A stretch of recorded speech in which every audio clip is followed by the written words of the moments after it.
Hello, and welcome to the Bear Games channel. I am the Bristly Bear, and today I want to talk to you about a different kind of book.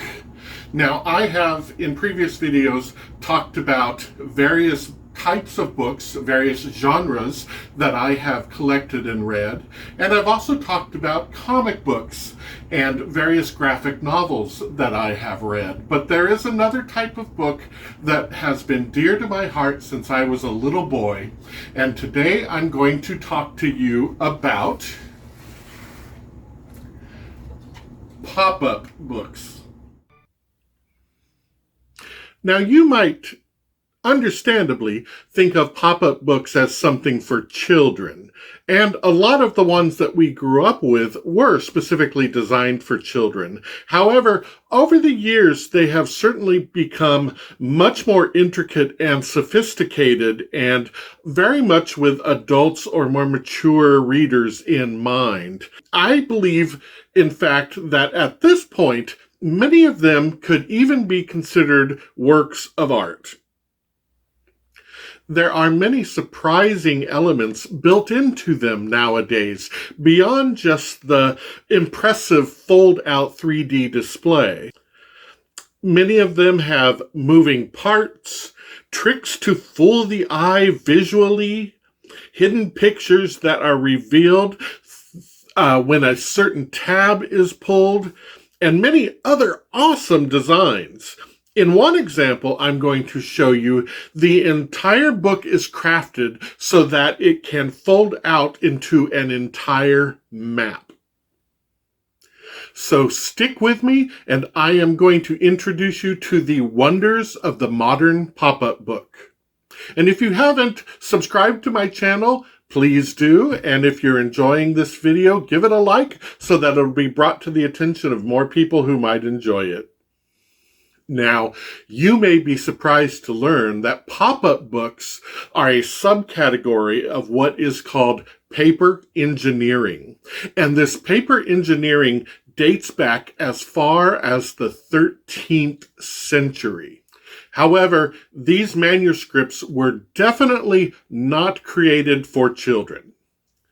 They typically consisted of manuscripts that were designed for mostly academic purposes, such as teaching modern medicine, such as it was, and also astronomy. Detailing anatomy was a popular use of these type of paper engineering books. For instance, they would have pages that showed human anatomy, so that you could lift up individual organs and see what is revealed behind them and create layers of what is inside the body. It was in the 1800s that the first known actual pop-up book with three-dimensional elements started to show up. And usually these were parts of the page that were attached to a string that you could pull that would bring up the three-dimensional element with it so that you could see it from all sides. Even still, these books were really still more for academic purposes than for any kind of entertainment purposes or for children. It was the early 1900s when pop-up books began to be created specifically with children in mind. Today, while there is certainly a huge market for paper engineering books that are created for children, many of them are created with a much more mature audience in mind. Some of them would even give children nightmares. You definitely would not want your young child to view pages of The Walking Dead pop-up, or that of the illustrated works of H.P. Lovecraft. Now, I would like to introduce you to some of the books of my own collection. Now, I did have pop-up books when I was a child, and sadly, I don't have any of those any longer. They weren't kept as I was growing up.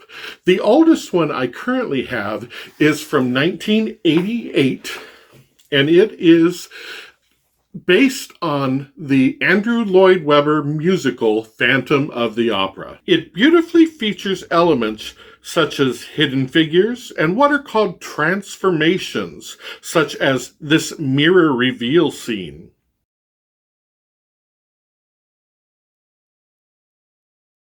The final page even had music playing the signature theme from the Phantom of the Opera, complete with candles that lit up and flickered. Unfortunately, 30 plus years has not been kind to that mechanism, and it no longer works. One Red Dot by David A. Carter are examples of pop-up books which I consider to be literally artwork in a book form. Each page is an amazing piece of modern art that could just as easily be found in a museum. This particular book challenges you to find a hidden red dot on each page. Carter has a series of books in this vein, as well as numerous pop-up books that are designed for younger children.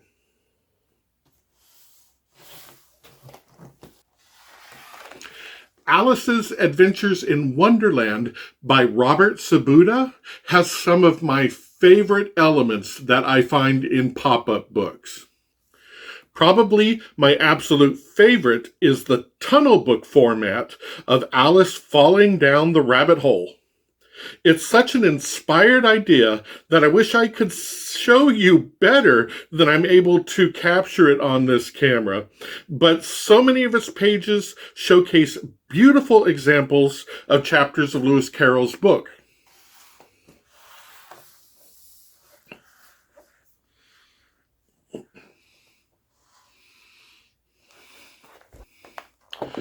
Sabuda also produced one based on the Chronicles of Narnia, which has pages from all of the Narnia books that were created by C.S. Lewis.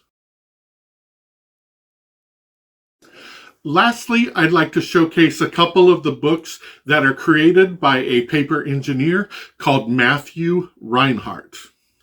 Mr. Reinhardt takes paper engineering to an entirely new level. Reinhardt's books use clever new ways to present the art form, including multiple mini pop-ups worked into most of the pages that help tell a fuller story.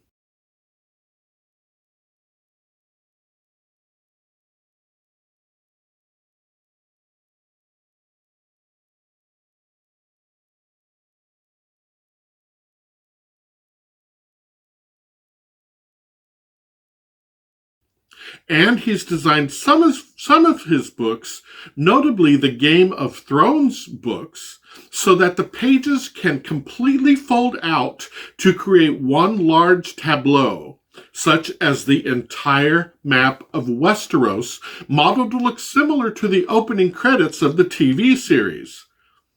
This is really an amazing achievement on Mr. Reinhardt's part. Bravo to you, Matthew Reinhardt.